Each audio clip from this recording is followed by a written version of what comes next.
A brand is not what you say about yourself. A brand is what goes on in a person's head and in a person's heart when your name comes up. Hey everybody, Pierre Quinn here, and I teach leaders like you how to courageously begin the journey to personal and professional transformation.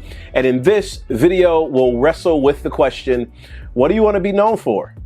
So, let's go. Before we jump deeper into the video, be sure to hit that subscribe button so that you can be one of the first to know whenever I release new content. When you think about Sharpie markers, what comes to mind? For me, it's quality and creativity. I own a fair amount of Sharpies and I use them for taking notes or writing on huge Post-it notes. And Sharpies are a key part of my creative process.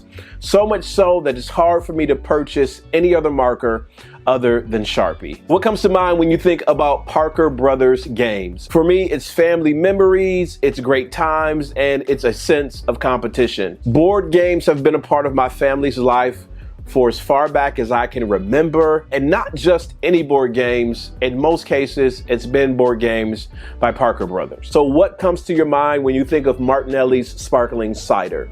For me, Martinelli's is a key component of celebrations, of festivities, of great times. So if you had to describe the brand for Sharpie, the brand for Parker Brothers games, and the brand for Martinelli's, how would you describe it? Here's another question. If you had to describe your personal brand, what words would you use? Here's an interesting thing about branding or creating a brand.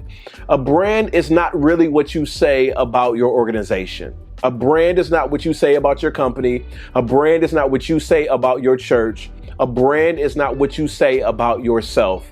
A brand is what goes on in a person's head and in a person's heart when your name comes up. A brand is made up of the thoughts and emotions that are evoked when someone mentions your goods, your products, your services, when they bring up your church, even when they bring up your family. A brand is not what you say, a brand is what other people say. A brand is not what you want to be known for. In actuality, a brand is what other people know you for. Now, with this in mind, how well of a job are you doing at both building and managing a personal and a professional brand? Now, I didn't really think about this a lot growing up and even in the beginning of my professional career. When I was teaching college courses, I thought my brand was college instructor. When I was fundraising, I thought my brand was fundraising. When I was pastoring, I thought my brand was just being a pastor. I was wrong in all of those accounts, but it really struck me when I started my own leadership consulting firm, the Cardell Group. The reality is, no matter how much you put your best efforts out there, your brand is really negotiated by the people who interact with you. The story of the brand is told by you, the subscribers to my YouTube channel. It's told by the University of Louisville, who gave me my first opportunity as a paid professional speaker. It's told by the Washington court system, where I did a training several years ago. It's told by the National Association for Drug Court Professionals. It's told by the National Association for Court Management. The story of my brand is told by the Small Museum Association. It's told by the American Veterinary Medical Association. All of these organizations that have brought me in for a keynote, for a workshop, for a training, for a coaching session.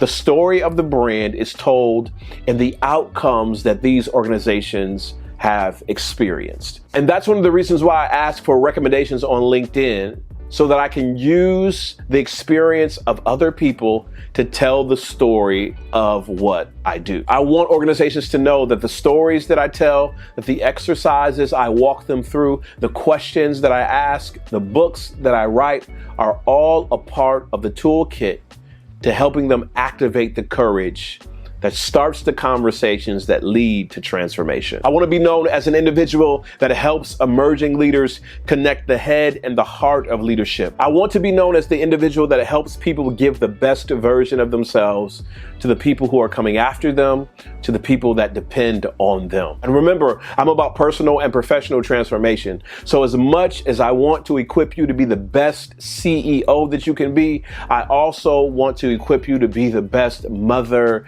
and and wife and supporter that you can be. Not only do I want to equip you to be a better senior director, but I also want to give you tools and insights to help you be a better dad, to help you be a better husband, to help you be a better friend, to help you be a better mentor. That's what I want to be known for.